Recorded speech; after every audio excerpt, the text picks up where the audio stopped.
BRS లోకి వెళ్లటం ఇక లాంఛనంగా మారింది. కేటీఆర్ స్వయంగా ఇంటికి వచ్చి జీవన్ రెడ్డిని పార్టీలోకి ఆహ్వానించారు. ఈ నెల 27న జరిగే బీఆర్ఎస్ ఆవిర్భావ దినోత్సవంలో జీవన్ రెడ్డి గులాబీ కండువా కప్పుకోనున్నారు. అయితే జీవన్ రెడ్డితో పాటు క్యాడర్ మొత్తం చెప్పవుతుందా? జీవన్ రెడ్డితోనే వలసలు ఆగిపోతాయా అన్న చర్చ జరుగుతుంది. ఇక మరోవైపు డాక్టర్ సంజయ్ ఐరన్ లెగ్ అంటూ బీజేపీ ఎంపీ అరవింద్ విమర్శిస్తున్నారు. ఇక ఈ నేపథ్యంలో జీవన్ రెడ్డి కాంగ్రెస్ ను వీడటం ప్లస్సా మైనసా? బీఆర్ఎస్ లోకి వెళ్తున్న జీవన్ రెడ్డికి అక్కడైనా న్యాయం జరుగుతుందా అన్న చర్చ జోరుగా సాగుతుంది. ఇదే అంశంపై ఇవాళ డిబేట్ లో చర్చిద్దాం. మనతో పాటు అటు కాంగ్రెస్ పార్టీ నాయకులు వెంకట్ నాయక్ గారు అటు స్టూడియోలో ఉన్నారు. గుడ్ మార్నింగ్ అండి.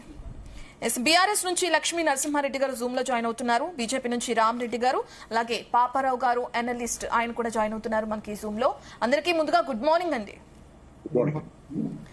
ఫస్ట్ బీఆర్ఎస్ నుంచి లక్ష్మీ నరసింహారెడ్డి గారి దగ్గరికి వెళ్దాం. లక్ష్మీ నరసింహారెడ్డి గారు, మనం ఇప్పటికే చూస్తున్నాం, నిన్న కేటీఆర్ వెళ్లి స్వయంగా అటు జీవన్ రెడ్డి గారిని ఆహ్వానించడం పార్టీలోకి, ఆయన కూడా సానుకూలంగా స్పందించి కేసీఆర్ నేతృత్వంలో నేను ముందుకు వెళ్తాను ప్రజల సంక్షేమం కోసం అని తెలియచేయటం, ఇదంతా మనం చూస్తున్నాం.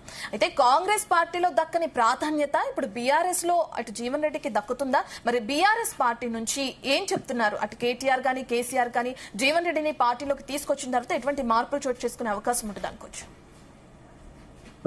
ముందుగా మీకు, అదేవిధంగా ప్యానెల్లో పాల్గొన్నటువంటి పెద్దలకు, జీ తెలుగు వీక్షకులకు నమస్కారాలు తెలియజేస్తా ఉన్నాను.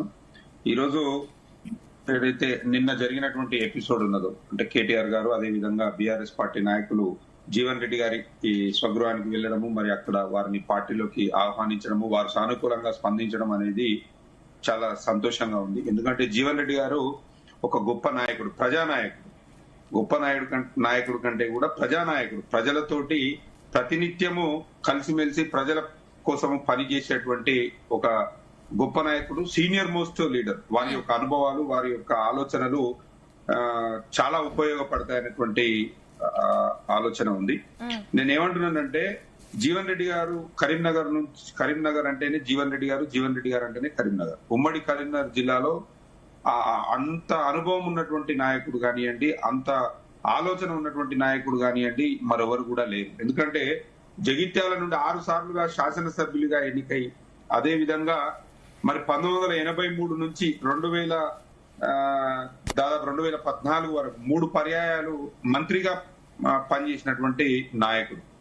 అంటే ఎక్సైజ్ మంత్రిగా పనిచేసారు, అదే విధంగా పంచాయతీరాజ్ మంత్రిగా పనిచేసారు, వైఎస్ఆర్ గారి గవర్నమెంట్ లో రోడ్లు భవనాల శాఖ మంత్రిగా కూడా పనిచేశారు. అంటే దాదాపు ఒక 5 నుంచి 6 మంది ముఖ్యమంత్రుల దగ్గర వాళ్ళ కేబినెట్ లో పనిచేసినటువంటి గొప్ప నాయకుడు. అట్లాంటి నాయకుడిని వీళ్ళు పొమ్మనలేక పొగబెట్టి, అంటే మానసికంగా దాదాపు ఒక 20 నెలల నుంచి మానసికంగా వేధించి, మానసికంగా ఎంతో ఇబ్బంది పెట్టి వారిని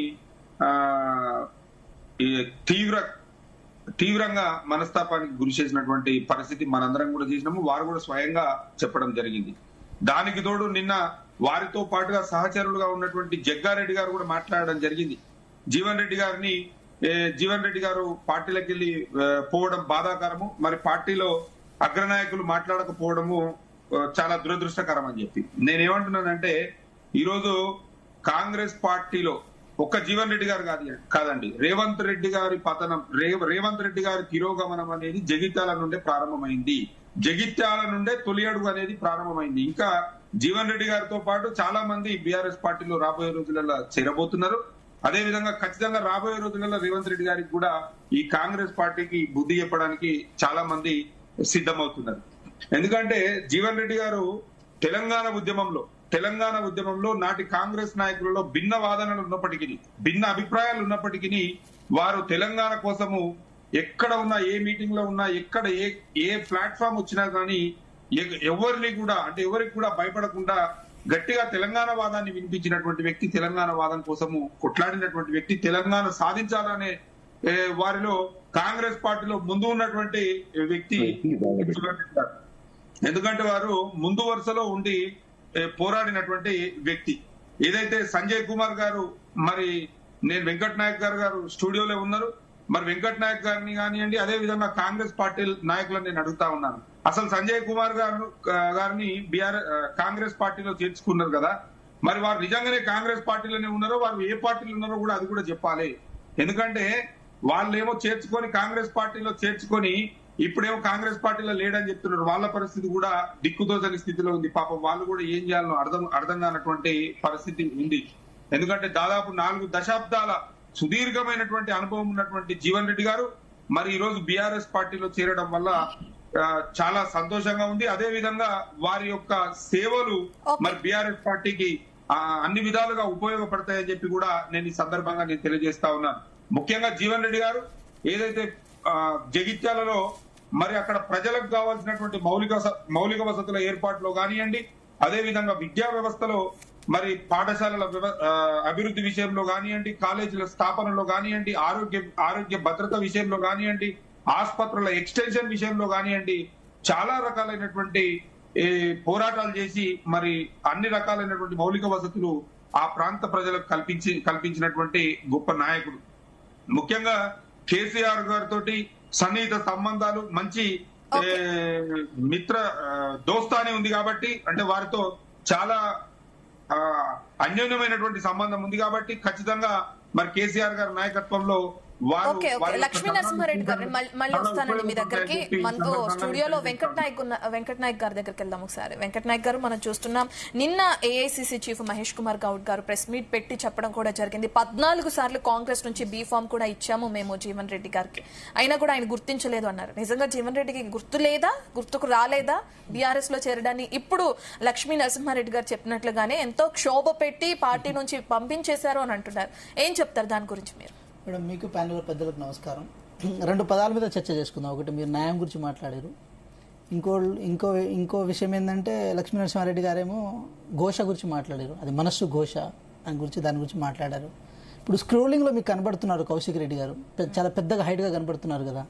కౌశిక్ రెడ్డి గారు తెలంగాణ ద్రోహి, మానుకోటలో రాళ్ల దాడి చేసిన వ్యక్తి. ఆయన పక్కన పెట్టుకొని తిరుగుతున్నారు.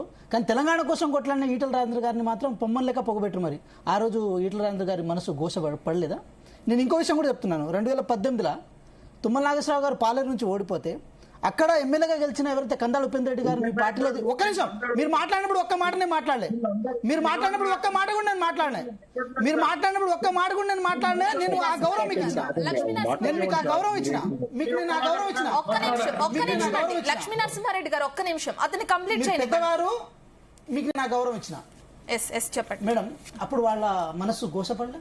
కందాళ ఉపేంద్ర రెడ్డి గారిని చేర్చుకున్నప్పుడు తుమ్మల నాగేశ్వరరావు గారు 5 సంవత్సరాల పాటు మీరు పొమ్మని లెక్క పొగబెట్టరు కదా, మరి వారు బాధపడలే. సో ఇలా చాలా సందర్భాలు ఎంతమందిని బాధ పెట్టరు మీరు? ఆ లిస్టు మొత్తం తీసుకొస్తే తెలంగాణ ఉద్యమకారులు ఉన్నారు. తెలంగాణ వచ్చిన తర్వాత దాంట్లో చాలా మంది పార్టీ నాయకులు ఉన్నారు. మీరు చేర్చుకున్న ప్రతి పార్టీ నాయకులను వెనకాల అక్కడ ఆల్రెడీ మీ పార్టీ నుంచి పోటీ చేసిన వ్యక్తి ఉంటారు కదా. నేను ఇంకో మాట కూడా చెప్తున్నా. ఈరోజు జీవన్ రెడ్డి గారు అక్కడ సరే మీ పార్టీలో చేరారు. మీ పార్టీ నుంచి ఎప్పటి నుంచో కష్టపడుతున్న వ్యక్తులను వీణ క్యాడర్ పోయి వాళ్ళని డామినేట్ చేయదా? మరి వాళ్ళ ఆత్మ ఘోషించదా? వాళ్ళ మనసు బాధపడదా? సో ఇవన్నీ మాట్లాడుకోవాల్సి వస్తే రాజకీయాల్లో ఇంకా చాలా లోతుగా మనం వెళ్ళొచ్చు కాక, మళ్ళీ ఇంత చేసిన తర్వాత మళ్ళీ ఇక్కడ న్యాయం ధర్మం ఇవన్నీ ఎందుకు వస్తాయి? ఇక మీరు చెప్పిన న్యాయం గురించి మాట్లాడదాం మేడం. 14 సార్లు వారికి బీఫామ్ ఇచ్చారు. కాంగ్రెస్ పార్టీ అనేది ఒక పెద్ద మహాసముద్రం మేడం. ఇది పార్టీ ఇంటర్నల్ ఇష్యూ. నేను చెప్తున్నాను, ఎంతోమంది కార్యకర్తలు నాయకులు వాళ్ళ జీవితాన్ని త్యజించి వాళ్ళ జీవితాన్ని త్యాగం వైపు తీసుకెళ్లి మరి పార్టీ కోసం కష్టపడుతున్న వాళ్ళు ఉన్నారు. ఫర్ ఎగ్జాంపుల్ మీకు మచ్చుకు 2 విషయాలు చెప్తాను. వి హనుమంతరావు గారు ఉన్నారు. వారు ఈ రాష్ట్రానికి పిసిసి ప్రెసిడెంట్గా చేశారు. ఇప్పటికీ ఒక కాంగ్రెస్ పార్టీ కార్యకర్తలాగా నాయకులాగా యాక్టివ్గా పనిచేస్తున్నారు. వారికి ఏం పోస్టు ప్రభుత్వం వచ్చిన తర్వాత ఇవ్వలేదే. అదేవిధంగా కుమార్ రావు గారని గాంధీ భవన్ ఇన్ఛార్జ్గా ఉన్నారు. వారు సీనియర్ వైస్ ప్రెసిడెంట్గా కాంగ్రెస్ పార్టీకి ఉన్నారు. గాంధీ భవన్కి ఒక గోడలాగా ఇచ్చేసి గాంధీ భవన్కి ఎప్పటికీ ప్రొటెక్టర్గా ఉన్నారు. వారు ఇంతవరకు ఏ పదవి తీసుకోలేదే. సో జీవన్ రెడ్డి గారికి నేను మాట ఒక కార్యకర్తగా నేను అడుగుతున్నాను.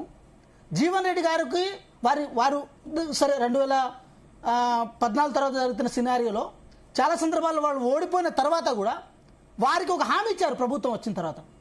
అది ఏదో విషయంలో వాళ్ళని గౌరవించుకుంటున్నామని చెప్పి ఇచ్చారా ఇవ్వలేదా అని చెప్పి వారి మనసాక్షి మీద ఒట్టేసి చెప్పాల్సిన అవసరం ఈరోజు ఏర్పడింది. పెద్దవారు వారి గురించి నేను చెడుగా మాట్లాడడం, వారిని ఏది బట్టగాల్చి మీదేమో మేము చేస్తలేము. కానీ వారి నిర్ణయాన్ని తప్పుపడుతున్నాం. 14 సార్లు ఒక నాయకునికి బీఫామ్ ఇవ్వడం అంటే అది చిన్న గౌరవం కాదు మేడం. అది చాలా పెద్ద గౌరవం. అది ఇంత గౌరవించుకున్న పార్టీకి కనీసం ఏమంటారు, మొన్న వచ్చిన బీఆర్ఎస్ పార్టీలోకి వెళ్ళి మరి మీ పెద్దరికాన్ని, అదేవిధంగా మీ ఇంత అనుభవం ఉన్న రాజకీయాన్ని పోయి ఎక్కడ తాకట్టు పెట్టినట్టు అవుతుంది కదా మేడం. మేము వారిని కించపరిచేటట్టు మాట్లాడతలేము, కానీ ఉన్న యథార్థాన్ని చెప్తున్నాం. సో కాబట్టి విషయం ఏంటంటే తెలంగాణ రాష్ట్రంలో కష్టపడి కార్యకర్తలు ప్రభుత్వాన్ని అధికారంలో తెచ్చుకున్న తర్వాత ఈ ప్రభుత్వంలో కొంతమంది భాగస్వాములు అయ్యారు. వారు అంటున్నారు ఏది సంజయ్ కుమార్ గారు మీ పార్టీలో చేరి రాలేదని చెప్పి. మీ పార్టీ నుంచి సస్పెండ్ చేయనంత వరకు సంజయ్ కుమార్ గారు మా పార్టీలో చేరలే. మేము అదే భావనలో ఉంటాం. సస్పెండ్ చేసి మీ చిత్తశుద్ధి నిరూపించుకోండి, అప్పుడు ఆయన ఎటుంటాడో ఆయన తెలుసుకుంటాడు. కానీ ఇదేంటంటే దోబుచ్చులాడి పార్టీ ఫిరాయింపులు అనేది ఏదో కొత్తగా ఈ ప్రభుత్వం ఏదో చేస్తున్నట్టు మీరు చేస్తున్నారు కదా. ఏ పార్టీని వదిలేరు తెలంగాణ రాష్ట్రంలో? మీరు వైఎస్ఆర్సీపీని వదిలిరా, టీడీపీని వదిలిరా, సిపిఐని వదిలిరా, లేకపోతే కాంగ్రెస్ వదిలిరా, బీఎస్పీని వదిలిరా, ఇండిపెండెంట్ ఎమ్మెల్యే వదిలే, ఎవరిని వదిలేరు మీరు? ఎవరిని వదిలే. ఒకసారేమో తెలంగాణ పునర్నిర్మాణం అన్నారు, ఇంకోసారేమో కారు సారు 16 సర్కార్ అన్నారు. ఏం వదిలేరు, ఏం చేసిరు మీరు? సో మీ గురించి అంటే కాంగ్రెస్ పార్టీ గురించి మాట్లాడాలన్నా, కాంగ్రెస్ పార్టీ ప్రభుత్వం గురించి మాట్లాడాలన్నా ఒకసారి మీ వీపును మీరు చూసుకోండి. మీ వీపును మీ ఏది సర్దుబాటు చేసుకోండి. కనీసం ప్రతిపక్ష హోదా అయినా మీకుంది. హోదాను అనుభవిస్తూ ఎక్కడో ఫామ్ హౌస్లో కేసీఆర్ గారు ఉన్నప్పటికీ కూడా మేమేం అంటలేము. కానీ గతంలో 2 సందర్భాల్లో 2 పర్యాయాల్లో కనీసం ప్రతిపక్ష హోదాన్ని కూడా ఏ పార్టీకి ఉంచలేదు కదా మీరు.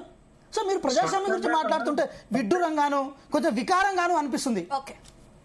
ఓకే బీజేపీ నుంచి రామరెడ్డి గారు ఉన్నారు. రామరెడ్డి గారు, మనం చూస్తున్నాం నిన్న ఏఐసిసి చీఫ్ ఎవరైతే మహేష్ కుమార్ గౌడ్ ప్రెస్ మీట్ పెట్టినప్పుడు ఆయన క్లియర్ గా చెప్పడం కూడా జరిగింది, బీజేపీ బీఆర్ఎస్ రెండు ఒకటే, జీవన్ రెడ్డి ఆ పార్టీలోకి చేరారు, సో మేము దాన్ని ఖండించము, అది ఆయన ఇష్టం అంటూ కూడా ఆయన క్లియర్ గా క్లారిటీ ఇచ్చారు. నిజంగా బీజేపీ బీఆర్ఎస్ రెండు ఒకటే అంటారా? దాంతో పాటు బీజేపీ ఎంపీ అరవింద్ కూడా కొన్ని కామెంట్స్ చేశారు, సంజయ్ది ఐరన్ లెగ్ లాంటిది, ఆయన రావడంతోనే పార్టీకి నష్టం చేకూరింది అని చెప్పి. సో ఎలా చూస్తారు ఈ కామెంట్స్ గురించి, మీరేం చెప్తారు?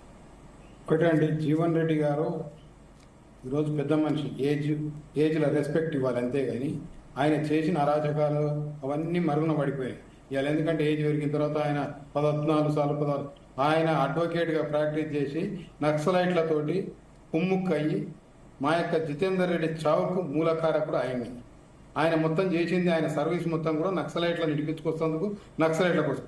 తర్వాత రాజకీయ ఉసిరిబిల్లి అయినట్టు ఆయన అడ్వకేట్కి వెళ్ళి కాంగ్రెస్ పార్టీ తెలుగుదేశంకి వెళ్ళి వచ్చాడు, తెలుగుదేశంకి వెళ్ళి మళ్ళీ కాంగ్రెస్లోకి వచ్చాడు. ఆయన ఏదో ఫస్ట్ టైం గడప దాటినట్టు, ఆయన ఏదో ఫస్ట్ టైం పార్టీ అన్నట్టు.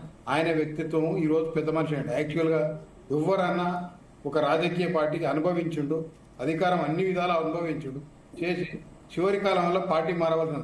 కానీ మారిన ఇంతకుముందు మనం కేసీఆర్ ఇప్పుడు కాంగ్రెస్ పార్టీలోకి వెళ్ళి పోయిండు, కాంగ్రెస్ పార్టీకి కొంత నష్టం జరగవచ్చు. కానీ టీఆర్ఎస్ పార్టీలో పోయినాక ఆయన ఆత్మాభిమానం ఉన్నోడైతే అండకూడదు. ఎందుకంటే మేము చూసినాం, నరేంద్రను చూసినాం, విజయశాంతిని చూసినాం, రవీంద్రనాథ్ కోదండరామన్ చూసినాం. ఆయన అరటి తొక్క అవుతాడు. జైన్ అయ్యే వరకే జైన్ చేసుకున్నాక వాడు ఉంటాడులే, అపాయింట్మెంట్ కూడా ఇయ్యాడు. కేసీఆర్ వ్యక్తిత్వం గురించి తెలిసినోడు, ఆత్మాభిమానం ఉన్నోడు ఒకడు కూడా మళ్ళీ అండ్లకు పోయే పరిస్థితి ఉండదు. ఆత్మాభిమానం చంపుకుంటే 100% అండ్ల పోవచ్చు, గులాంగిరి ఉంటే ఉండొచ్చు. దాంట్లో కాంగ్రెస్ పార్టీలో తండ్రి కొడుకులు ఇది ఆడ ఆత్మాభిమానం ఉంటే కవితనే ఇమడలేకపోయిందంటే ఆ రాజకీయాలలో ఈయన పోయి ప్రజల సంక్షేమం కోసమే నేను బీఆర్ఎస్ లోకి వెళ్తున్నాను. ఏ ఎండ కాకూడదు కొడతారు, ప్రజలలో 10 ఓట్లు పడవు, వార్డు మెంబర్ గెలవనటువంటి వాళ్ళు పార్టీలు మారుతుంటారు. ఎందుకంటే వాళ్ళకి ఈయన ప్రజా నాయకుడు అన్నప్పుడు ఈయన ప్రజలతో ఉండి ఇండిపెండెంట్ గా పోరాటం చేసి పొద్దున టికెట్ ఇవ్వకపోతే ఇండిపెండెంట్ కాంటాక్ట్ చేసి గెలవచ్చు కదా. అదే 75 సంవత్సరాలు వచ్చినాక ఎవరం కానీ రాజకీయ నాయకులు కూడా కొంత రాజకీయాలని తప్పుకొని కొత్త వాళ్ళకి యూత్ కియాలి. అది ఈ రోజు నేను గ్రేట్ గా చెప్పుకుంటా. భారతీయ జనతా పార్టీ ఏదైతే ఆల్ ఇండియా ప్రెసిడెంట్ 45 సంవత్సరాలు ఆయన వచ్చింది. ఎప్పుడు చూసినా కార్గే ఏం మాట్లాడతాడో ఇవాళ తెలియదు. ఈ ముసలోళ్ళందరినీ పక్కకు జరపకపోతే కొత్త వాళ్ళకు ఒక్కొక్కరు 20 ఏళ్ళు 30 ఏళ్ళు రాజకీయాలు ఏంటండి. మళ్ళా తర్వాత వాళ్ళు పోతేనే వాళ్ళ కొడుకులకు వాళ్ళ కోడళ్లకు.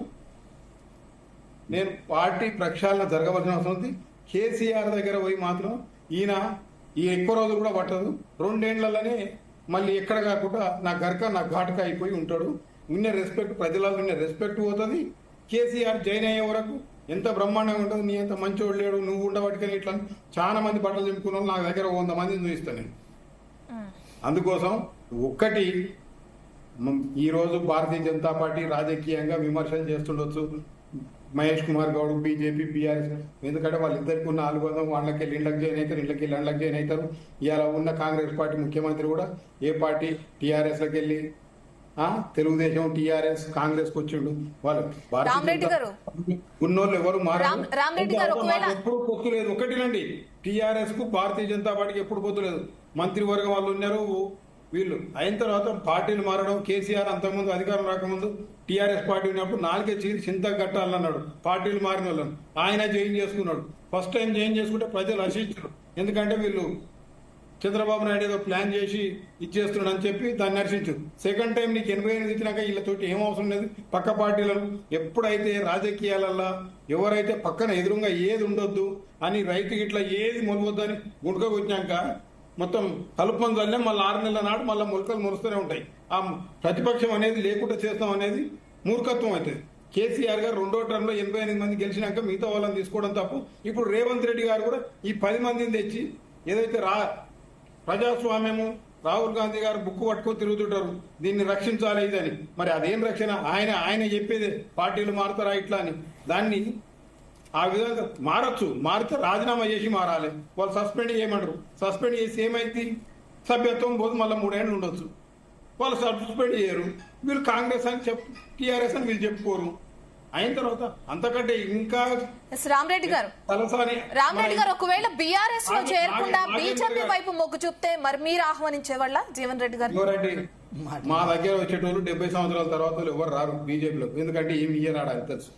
ఉన్న వాస్తవం చాలా మంది ఉన్నారు. నాకు ఇంతకుముందు 2-3 మాజీ మేయర్ చేసిన ఆయన ఉండి అడిగితే, అయ్యా బీజేపీలో 70 ఏళ్ళ తర్వాత మేము వస్తే మాకేం ఇయ్యరాడా ఏమనిస్తారంటే ఏమి ఇయ్యరు. అందుకోసం ఆయన ఇంట్లోకి రాడు. అయిన తర్వాత ఐడియాలజీకి వెళ్ళి ఆయన మాకు against. Is a leftist organisation, rightist కాదు. జీవన్ రెడ్డి గారు బీజేపీలోకి వచ్చి ముద్దకి అవసరం కోసం మా ప్రయత్నం చేస్తే ఏదైనా ఉంటే పార్టీలకు వస్తే ఎవరిని వద్దంటాను నాది కాదు, సొంతం. ఎవరైనా రావచ్చు, ఎవరైనా ఉండొచ్చు. కానీ వాళ్ళు వచ్చిన తర్వాత వచ్చిన ఇంట్లో ఏమి ఉండదు అనేది ఆయన తెలుసు. మనతో పాటు పాపారావు గారు అనలిస్ట్, ఆయన కూడా ఉన్నారు, జూమ్ లో జాయిన్ అయ్యారు. పాపారావు గారు నమస్తే అండి. ముందుగా మనం చూస్తే కాంగ్రెస్ పార్టీలోకి జీవన్ రెడ్డి గారు వెళ్ళడం మనం చూస్తున్నాం. కాంగ్రెస్ పార్టీకి ఇది నష్టమా లేదంటే పెద్దగా ప్రభావం ఏమీ ఉండదంటారా? మీ అనాలిసిస్ ఏంటి దీని ప్రకారం? అంటే మొదటగా కాంగ్రెస్ పార్టీకి నష్టం అంటే ఆల్రెడీ కాంగ్రెస్ పార్టీ ఇబ్బందుల్లో ఉంది. ప్రజలు ఎప్పుడో దూరం అయ్యారు. జీవన్ రెడ్డి గారు ఇప్పుడు దూరం అయ్యారు. ప్రజలు చాలా కాలం నుంచి, మొదటి 6 నెలల కాలం నుంచి కూడా ప్రజలు దూరం అవుతానే ఉన్నారు. ప్రజల్లో ఎవరినైనా కదిలించండి. ఎందుకంటే చాలా మందితో మనం మాట్లాడుతుంటాం. చాలా బయటికి పోయినప్పుడు నేను చాలా చోట్ల మాట్లాడతాను. ప్రజలు ఎప్పుడో దూరం అయ్యారు కాంగ్రెస్ పార్టీకి. సరే, జీవన్ రెడ్డి గారికి వాళ్ళ నిర్ణయం తీసుకోక తప్పని స్థితి. ఆయన పెరుగులాడాడు చాలా కాలం పాటు. ఏమన్నా మార్పు జరుగుతుంది. ఒకటి సంజయ్తో ఆయనకున్న సంజయ్ ఆధిపత్యం ఇది పెరగటం కాంగ్రెస్ పార్టీలో అనేది ఆయన కొంత స్ట్రగుల్ అయ్యాడు. అది ఒక భాగం మాత్రమే అనుకుంటున్నా. కేవలం అది ఒక్కటే కాదు. ఎందుకంటే జీవన్ రెడ్డి గారి వ్యక్తిత్వం తెలిసిన వాళ్ళు ఎవరు ఆయన కేవలం అధికారం కోసం, పదవుల కోసమే తాపత్రయపడతాడని అనుకోరు. దానికంటే వేరే విలువలు కూడా ఆయన కొన్ని ఉన్నాయనేది అందరికీ తెలిసింది. సరే, ఒరిజినల్ కాంగ్రెస్ ఇది చాలా వరకు ఇందిరాగాంధీ తాలూకు కాంగ్రెస్ తాలూకు స్వాభావికమైనటువంటి లక్షణాలు చాలా పుణికిపుచ్చుకున్న మనిషి, విలువలకి ప్రాణం కంటే ఎక్కువ విలువ ఇచ్చే మనిషి అనేది నా ఉద్దేశం కూడా. సో అట్లాంటి మనిషి ఈ రోజు చాలా పెరుగులాడాడు. అది ఆయన పెరుగులాటలో భాగం ఏది తన కోసం పెరుగులాటమే కాదు. సంజయ్తో తన ఘర్షణలో ఆయన ప్రజల ఆకాంక్షలను నెరవేర్చడం కోసం ప్రజల ప్రతినిధిగా కూడా ఆయన పెరుగులాడాడు ఓవరాల్ గా. సో ఇక్కడ జరిగింది ఏంటంటే, నేను ఎవరేమనుకున్నా కానీ కాంగ్రెస్ పార్టీ ఇప్పుడు 14 సార్లు ఆయనకి బీఫామ్ ఇచ్చాము, ఇప్పుడు ఆయన పార్టీ మారటం బాగాలేదు అంటున్నారు. అయితే 14 సార్లు మీ బీఫామ్ ఇచ్చినప్పుడు ఉన్న కాంగ్రెస్ పార్టీ అయినా ఇదే ఈ కాంగ్రెస్ పార్టీ కూడా. ఎవరైనా చూడండి, కాంగ్రెస్ పార్టీ వాళ్ళు కాకుండా ఎవరినైనా మిగతా వాళ్ళు అడిగితే కాంగ్రెస్ తన స్వభావాన్ని కోల్పోయింది అనేది మాత్రం ఖచ్చితంగా ఈ రోజు కనపడుతుంది. రేవంత్ రెడ్డి గారి నాయకత్వంలో కాంగ్రెస్ అప్పటి కాంగ్రెస్ కాదు ఇది. ఇందిరాగాంధీ వారసత్వంలో వచ్చిన కాంగ్రెస్ కాదు. దానిలో మనకి అభ్యంతరాలు ఉంటే ఉండొచ్చు. ఇందిరాగాంధీ ఇతర విషయంలో నియంత అనే వాళ్ళు అనొచ్చు, ఏదైనా అనొచ్చు. కానీ ఆ కాంగ్రెస్ కూడా కాదు ఇది.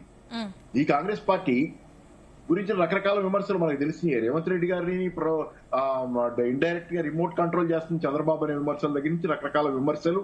ఇది Congress party original Congress party కాదు. ఫైనల్ జీవన్ రెడ్డి గారు బయటకు వెళ్ళిపోతారనే ఇండికేషన్ చాలా కాలంగా వస్తున్నాయి. ప్రయత్నాలు ఏం జరిగినాయి అని ఆపడానికి ఇద్దరు ప్రతినిధులు పంపారు, మాట్లాడారు. దాంతో అవ్వదు కదా. జీవన్ రెడ్డి గారు లాంటి వ్యక్తిత్వం ఉన్న వ్యక్తితో మీరేదో బేరసారాలు, లావాదేవీలు, ఇచ్చి పుచ్చుకోటాలు చేయాలనుకుంటే కుదరదు కదా. ఆయన ఎందుకు వెళ్తున్నాడో బేసిక్ గా అది ఏదైనా ప్రాబ్లం ఉంటే మార్చాలి. ఎందుకంటే మారాలనేది లేదు వీళ్ళకి. కాంగ్రెస్ పార్టీని ఆల్రెడీ కాంగ్రెస్ ఇతరులు టేక్ ఓవర్ చేశారనేది ఒక ఖచ్చితమైనటువంటి నమ్మకం తెలంగాణ ప్రజలందరిలో కూడా. నాకు కూడా అదే విశ్వాసం. చూస్తున్నాం కదా. కాబట్టి ఈ Congress party original Congress party కాదు. కాబట్టి జీవన్ రెడ్డి గారు అక్కడ ఉండాల్సిన అవసరం లేదని నేను అనుకుంటున్నాను. రెండోది ఏంటంటే వయస్సు దృష్ట్యా ఇప్పుడు ఈ వయసులో మారాలనేది కూడా ఇందాక వేరే ఛానల్ కూడా పెడితే మేడం ఒక ఆమె మాట్లాడుతున్నారు కాంగ్రెస్ నాయకురాలి, ఈ వయసులో మారాలా అని. అంటే ఈ వయసులో అంటే ప్రజలు కాంగ్రెస్ పార్టీతో లేరు ఈ రోజు, కానీ ప్రజలతో ఉండే బాధ్యత నాయకుడికి ఉంది. ఈ వయసులో అంటే ఇంకా కాంగ్రెస్ పార్టీలో ఉండి జీవన్ రెడ్డి లాంటి నిబద్ధత ఉన్న ప్రజాదరణ ఉన్నటువంటి నాయకుడు కాంగ్రెస్ పార్టీలో ఉండి ఇంకా ప్రజల్ని కాంగ్రెస్ పార్టీలో ఉండమని మభ్యపెట్టాలా? ఉండండి నేనున్నాను కదా అన్నట్టు. అంటే అక్కడ ఒకటి నేను చెబుతుంది, జీవోత్సవంలాగా ఆయన అక్కడ ఉండాల్సిన అవసరం లేదు జీవన్ రెడ్డి గారికి. జీవన్ రెడ్డి గారి వైబ్రెంట్, ఈ వయసులో కూడా ఆయన వైబ్రెంట్ గా ప్రజల పక్షాన ఉండే నాయకుడు కాబట్టి ఆయన ప్రజలు ఏం కోరుకుంటున్నారో ఆలోచించుకుని దాని ప్రకారం ఉండే బాధ్యత అవసరం ఆయనకు ఉంది. కాబట్టి ఈ వయసు ఆ వయసు అనేది ప్రస్తావన లేదు, వయసు ప్రస్తావన కాదు అక్కడ. ఆయన ఏ వయసులోనైనా సరే తను చేస్తుంది తప్పు అనుకుంటే, జరుగుతుంది తప్పు, ఇక్కడ పరిస్థితి ఇది బాగాలేదనుకుంటే దాన్ని దిద్దుకోవటం, మార్చుకోవటం పందా ఎవరికైనా అవసరమే. ఈ వయసులో నేను చూశాను, నేను కమ్యూనిస్ట్ పార్టీలో పనిచేశాను, ఉదాహరణ చెబుతాను. కమ్యూనిస్ట్ పార్టీలో సిపిఐలో పనిచేశాను సార్. దానిలో నాకు చాలా విభేదాలు వచ్చినాయి. కాంగ్రెస్ సిపిఐలో ఉన్న చాలా మందితో మాట్లాడుతుండేవాడిని. ఏమనేవాడు, ఎందుకు మనం ఇంకా ఇక్కడ ఉండాలి, ఈ పార్టీ సరిగ్గా లేదు నా ఉద్దేశం అని మాట్లాడితే, కొంతమంది నాతో మాట్లాడేది ఏంటంటే ఇంకా ఈ వయసులో ఏ పార్టీ మారుతామండి, ఎర్రజెండా కప్పించుకొని పోతామని మాట్లాడుతుంటారు. అరే జనాలు ఇప్పుడు జనాలకి దూరమైన పార్టీలో ఉండి ఇంకా ఎర్రజెండా మీ సొంతం మీరు ఎర్రజెండా కప్పించుకోవడం కోసం జనాలు ఇంకా మనం మభ్య పెడదామా? ఏ వయసులోనే చివరికి 2 ఏళ్లే మిగలచ్చు, 3 ఏళ్లే మిగలచ్చు, 10 ఏళ్లే మిగలచ్చు. పోరాడేవాడికి ఎన్ని సంవత్సరాలు, మిగతా సంవత్సరాలు జనం కోసం ఉండండి. జనం జెండా కప్పించుకోవడం కోసం మీ సొంత ఎజెండా అంటే అది ఒక లోపభూయిష్టమైన ఆలోచన విధానం. జీవన్ రెడ్డి గారు చేసిందే కరెక్ట్ నా ఉద్దేశం. జీవన్ రెడ్డి గారు ఆయన ఇంకా ఎన్ని సంవత్సరాలు ఆయనకి జీవితం ఉంటుంది, రాజకీయ జీవితం ఏం చేస్తారనేది పక్కన పెడితే సరైన నిర్ణయం తీసుకోవడం ద్వారా సరైన సంకేతాలు జనాల్లోకి పంపడం అనేది. సరే ఇప్పుడు రేపు పొద్దున ఆయన టీఆర్ఎస్ లో చేరతారంటే అది ఆయన ఇష్టం. అది మనం చేరతారనేది వార్తలు వచ్చినాయి స్పష్టంగా. రేపు ఆవిర్భావ దినోత్సవం రోజు అనేది ఆయన నిర్ణయాలు. తర్వాత నెగిటివ్ ఎగ్జాంపుల్స్ చాలా చెప్పారు ఇందాక మిత్రులు ఎవరు. నరేంద్రకి ఏం జరిగిందన్నారు, కోదండ రామ్ గారికి ఏం జరుగుతుందన్నారు, విజయశాంతికి. సరే అలాగే కేకేకి ఏం జరిగింది, కేకేకి బాగానే జరిగింది. రెండు ఉన్నాయి అక్కడ. బాగా జరిగిన వాళ్ళు ఉన్నారు, ఏ కారణాలతో నేను బయటికి పోయిన వాళ్ళు, మళ్ళీ ఇబ్బంది పడ్డ వాళ్ళు, లేకపోతే బయటికి పోయిన వాళ్ళు ఉన్నారు. అలాగే కేకే లాంటి వ్యక్తి చివరిదాకా కేసీఆర్ పక్కన ఎట్టి పెట్టుకున్నాడు కదా. ఆయన కూతురికి, ఆయన కుమార్తెకు ఆయన జిహెచ్ఎంసీలో అనుకుంటా ఆయన చాలా కీలకమైనటువంటి రాజకీయ అవకాశాలు ఇచ్చారు. సో ఏదేమైనా అటు రెండూ ఉన్నాయి అక్కడ. బీఆర్ఎస్ లో జరిగిన వాటిలో ఏ పార్టీలో జరిగినట్లయినా. కానీ జీవన్ రెడ్డి గారు లాంటి వ్యక్తిని కోల్పోవటం వాళ్ళ కాంగ్రెస్ కి ఆత్మని కోల్పోవటం లాంటిది. ప్రజల్ని దూరం చేసుకుంది ఎటుకూడి, ఆత్మని కూడా కోల్పోయింది. ఈ రోజు కాంగ్రెస్ పార్టీ ఆత్మ ఉంది. ఆత్మ అంటే ఒరిజినల్ స్వభావం. ఏ స్వభావం దేంతోనైతే కాంగ్రెస్ పార్టీ వైబ్రెంట్ గా స్పందిస్తుందో, ప్రజల కోసం స్పందించే పార్టీగా. ఒకప్పుడు కమ్యూనిస్ట్ పార్టీకి వ్యతిరేకంగా నిలబడింది కాంగ్రెస్ పార్టీ. ఇప్పుడు కాంగ్రెస్ పార్టీ ఒరిజినల్ గా ప్రజలు కేరళలో చూడండి, యూడీఎఫ్ ఎల్డీఎఫ్ లో యూడీఎఫ్ కూడా అత్యద్భుతమైనటువంటి ప్రజలకు దగ్గరగా ఉండడానికి ప్రయత్నం ఖచ్చితంగా కనపడుతుంది. ఆంటోనీ లాంటి నాయకులు ఉన్నటువంటి పార్టీ కాంగ్రెస్ పార్టీ చాలా చోట్ల.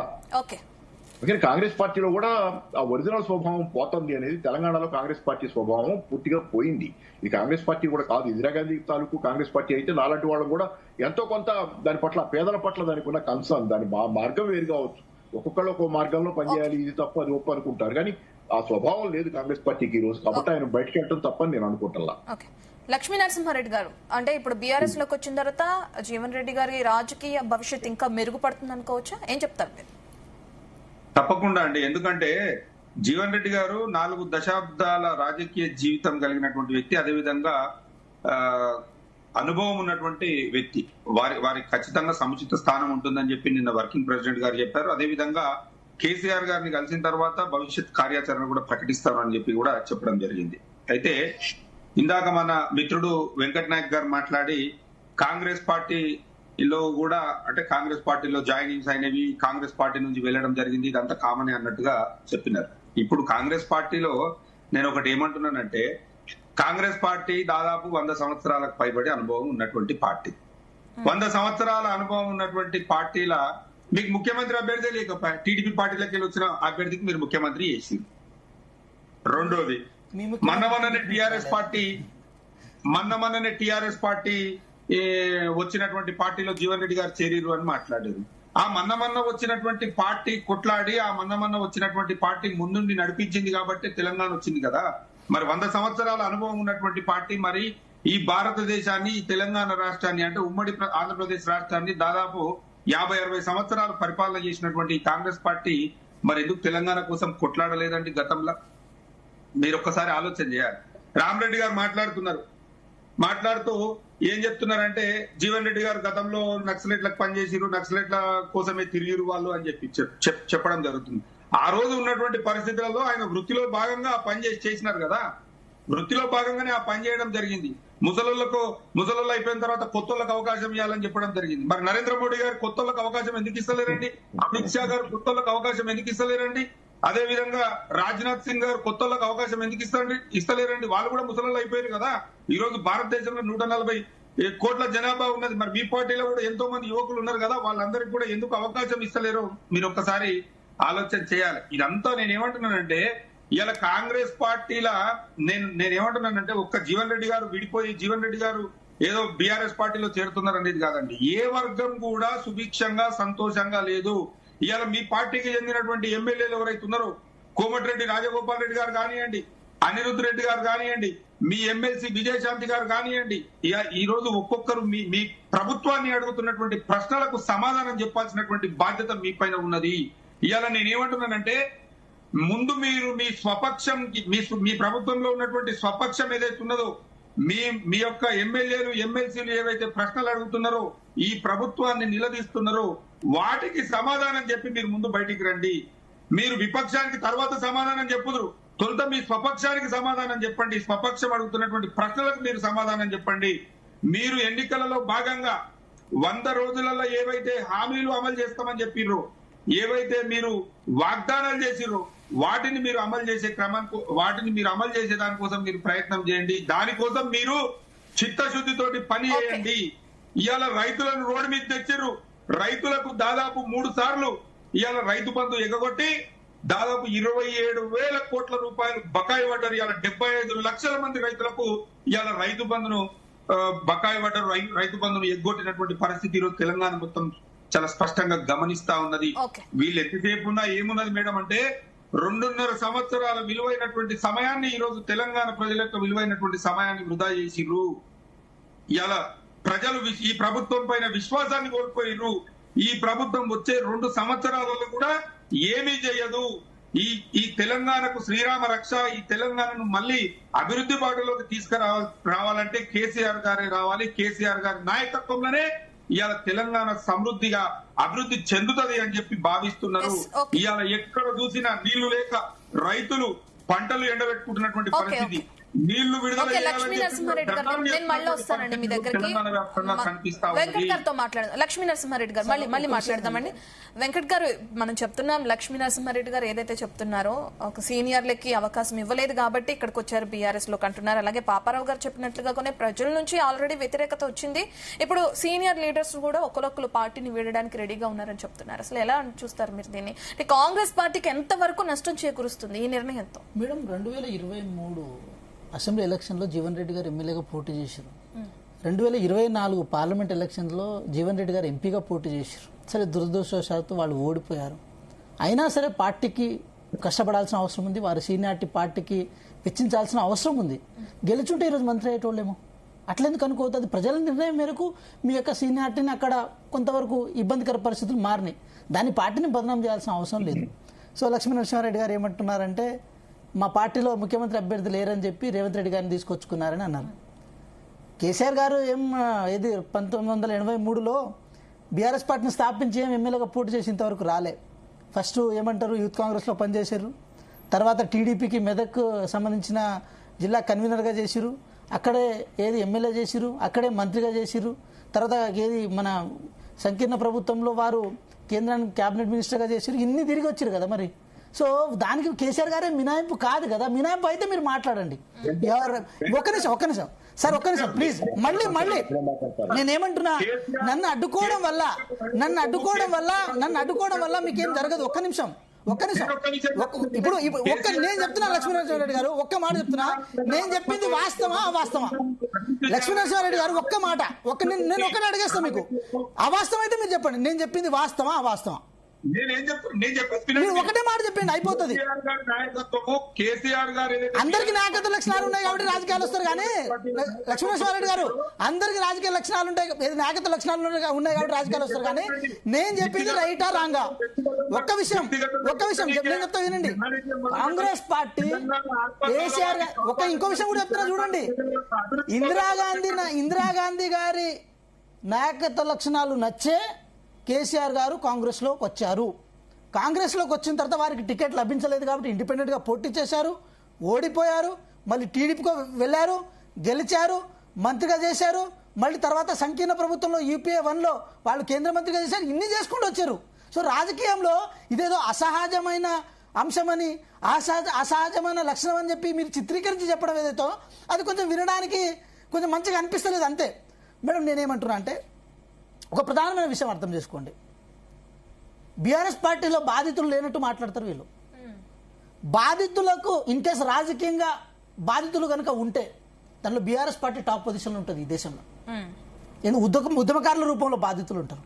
తెలంగాణలో బీఆర్ఎస్ పార్టీలో పనిచేసిన వాళ్ళు బాధితులు ఉంటారు. వాళ్ళు ఎటువంటి బాధితులు అంటే మళ్ళీ ఏది వాళ్ళ మిస్టేక్స్ వల్ల అయిన బాధితులు లేకపోతే వాళ్ళ నిర్ణయాల వల్ల అయిన బాధితులు కాదు. కేవలం కేసీఆర్ గారికి ఒక మాట వ్యతిరేకంగా మాట్లాడినా, కేసీఆర్ గారి లేకపోతే ఆ పార్టీ గురించి ఒక్క తప్పుడు మాటలు మాట్లాడినా, ధిక్కార స్వరాన్ని వినిపించినా కూడా పార్టీ నుంచి సస్పెండ్ చేస్తారు. సరే ఈటల రాజేంద్ర గారు ఉన్నారు, వారైతే సరే ఈటల రాజేంద్ర గారు వారి కుటుంబ సభ్యులు కాకపోవచ్చు, నికాసం తెలంగాణ ఉద్యమకారులు కావచ్చు కాక వాళ్ళు అట్లా సస్పెండ్ చేసిరేమో. కవిత గారికి ఏం న్యాయం జరిగిందండి? మా పార్టీ కాకపోవచ్చు కాక, కానీ ఒక ఆడబిడ్డని ఎంత ఘోషిస్తారండి వీళ్ళు. ఈరోజు ఏమంటారు, వారిని ఒక మాట ఏదో అడిగినందుకే వారిని సస్పెండ్ చేశారు కదా. సస్పెండ్ చేసి ఈరోజు సొంత కూతురికే న్యాయం చేయలేని వాళ్ళు జీవన్ రెడ్డి గారికి ఏం చేస్తారండి?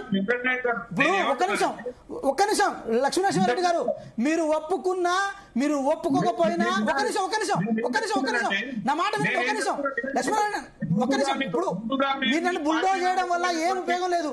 నేను యథార్థాలు మాట్లాడుతున్నా.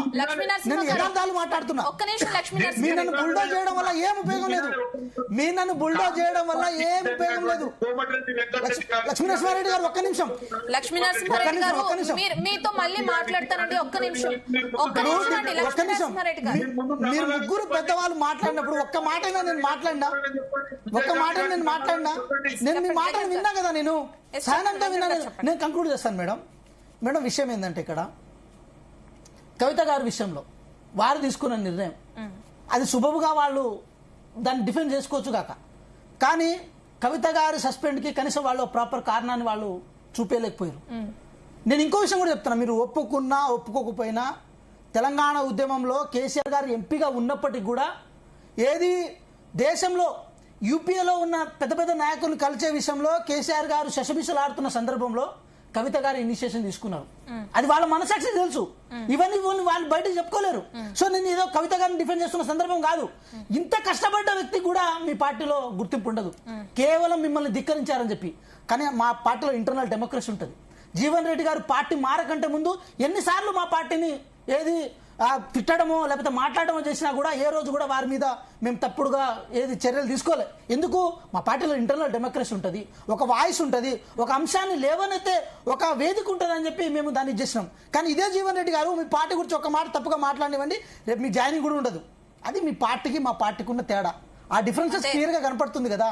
ఇంకా మీరు దాన్ని ఎందుకు కప్పిపుచ్చుకునే ప్రయత్నం చేస్తున్నారు? మనం ఎన్ని అనుకున్నా కూడా చరిత్రలోని సత్యాలను మనం దాన్ని ఆపాలనుకున్నా, దాన్ని మనం దాపాలనుకున్నా అవి దాగవు, అవి ఆగవు, అవి జరుగుతూనే ఉంటాయి. లక్ష్మీనరసింహారెడ్డి గారు నేను ఇంకో విషయం కూడా చెప్తున్నా. మీ ఆత్మగౌరవ సమస్య అంటున్నారు కదా, ఇప్పుడు జీవన్ రెడ్డి గారి ఆత్మ ధర్మ సంకటంలో పడిపోయింది. మీ పార్టీలో చేరిన తర్వాత జీవన్ రెడ్డి గారి యొక్క ఏదైతే వాళ్ళ మనసు ఉంటుందో ఆ ధర్మ సంకటంలో పడిపోయింది. వాళ్ళ ఆత్మగౌరవం ధర్మ సంకటంలో పడిపోయింది. ఎందుకంటే వారు ప్రతి సందర్భంలో ఏదైనా మాట్లాడాలంటే ఫామ్ హౌస్ పోవాలి. ఏ మనసాక్షితో పోతారు ఫామ్ హౌస్ కి? ఏ అంశం ఆ కల్చర్ కి వ్యతిరేకంగా కదా కొట్లాడింది. ఇందాక సార్ చెప్తున్నారు బీజేపీ నుంచి కొంచెం ఏది లెఫ్టిస్ట్ భావజాలంతో ఉన్నారని చెప్తారు. లెఫ్టిస్ట్ భావజాలం అంటే ఫ్యూడలిస్టిక్ మైండ్ సెట్ కి వ్యతిరేకంగా పనిచేయడం కదా. ఇప్పుడు ఏ మనసు పెట్టుకొని ఫామ్ హౌస్ కి వెళ్తారు? ఏ ఆత్మగౌరవాన్ని తీసుకుపోయి ఫామ్ హౌస్ లో తాకట్టు పెడతారు? ఇప్పుడు ఇదే పెద్ద చర్చనీయాంశం. దీని మీద మాట్లాడుతారు తెలంగాణ ప్రజలంతా. ఓకే ఎస్ రామరెడ్డి గారు మీరు ఏం చెప్తారు? బీజేపీ నుంచి ఒక్క నిమిషం లక్ష్మీ నరసింహారెడ్డి గారిని మళ్ళీ వస్తానండి మీ దగ్గరికి. రామరెడ్డి గారు బీజేపీ నుంచి కొత్త వారికి రాజ్నాథ్ సింగ్ ఉన్నాడు, తెలంగాణలో విద్యాసాగర్ రావు ఉన్నాడు, దత్తాత్రేయ గారు ఉన్నారు, అయిన తర్వాత మురళీ మనోహర్ జోషి గారు, అద్వానీ గారు, వాళ్ళందరూ కూడా ఎప్పుడైతే అవసరం ఉందో వాళ్ళంతా కూడా తప్పుకొని పార్టీలు మారలే. అదొక్కటి జ్ఞాపకం. మీ పార్టీకి కొత్త భారతీయ జనతా పార్టీకి నితిన్ నబీ అధ్యక్షుడు అవుతాడని దేశం వల్లనే ఎవరూ ఎక్స్పెక్ట్ చేయలేదు. ఒక్క నిమిషం, బండి సంజయ్ కార్పొరేటర్ ఉన్నాయని డైరెక్ట్ ఎంపీ లోడి డైరెక్ట్ స్టేట్ ప్రెసిడెంట్. మీ పార్టీ రాజకీయంగా కేసీఆర్ తర్వాత కేటీఆర్, మీరు అలవాటు అయింది నిజాం ప్రభుత్వం కింద గులాంలుగా ఉన్నోళ్ళు మాట్లాడతారు. దాంట్లో గులాం కిరికి వనికొస్తారు తప్ప కేసీఆర్ ఫ్యామిలీ డెమోక్రసీ ఎక్కడ ఉంటుంది? ప్రజాస్వామ్యం ఎవరు వస్తారు? కేసీఆర్ ఇదైతే కేటీఆర్. మీరు ఆదాయం గురించి పార్టీ బీజేపీని విమర్శించే అంత ఫ్యామిలీ పార్టీలు ఉంటే విమర్శించలేదు. ఇది నేషనల్ పార్టీస్, కుటుంబ పార్టీలతోటి మీరు ఎంతసేపు ఉన్నా మీరు అగెనిస్ట్ మాట్లాడితే కేసీఆర్ దగ్గర నడవదు. కేసీఆర్ గారు కేటీఆర్ గారిని జోకుతో ఉండాలని ఎత్తిన పెట్టుకొని దేవుళ్ళు దయ్యాలని అని ఇచ్చేయవలసింది. అందుకోసం భారతీయ జనతా పార్టీ కానీ దీంట్లో కుటుంబ పార్టీలు విమర్శించే నైతిక హక్కు ఉండదు. మేము ఎవరిని చేయాలి ఎవరైతారు అనేది నువ్వు రేపు చెప్పలేవు. రేపు టికెట్లు కూడా రావచ్చు. లేదు మీరు టీఆర్ఎస్ ఒక్క నిమిషం రాజు నేను చెప్పేది మొదలు వ్యాప్తంగా ఎన్నో ప్రాంతీయ పార్టీలను మీ ప్రాంతీయ పార్టీలు ఉండొద్దు, దేశానికి అరిష్టం. ప్రాంతీయ పార్టీలు అనేవి దేశానికి అరిష్టం. విడగొడుతందుకు కుటుంబ పరిపాలనలు దోసుక తింటారు. తెలంగాణ దోసుక తిన్నది. ఎన్డీఏ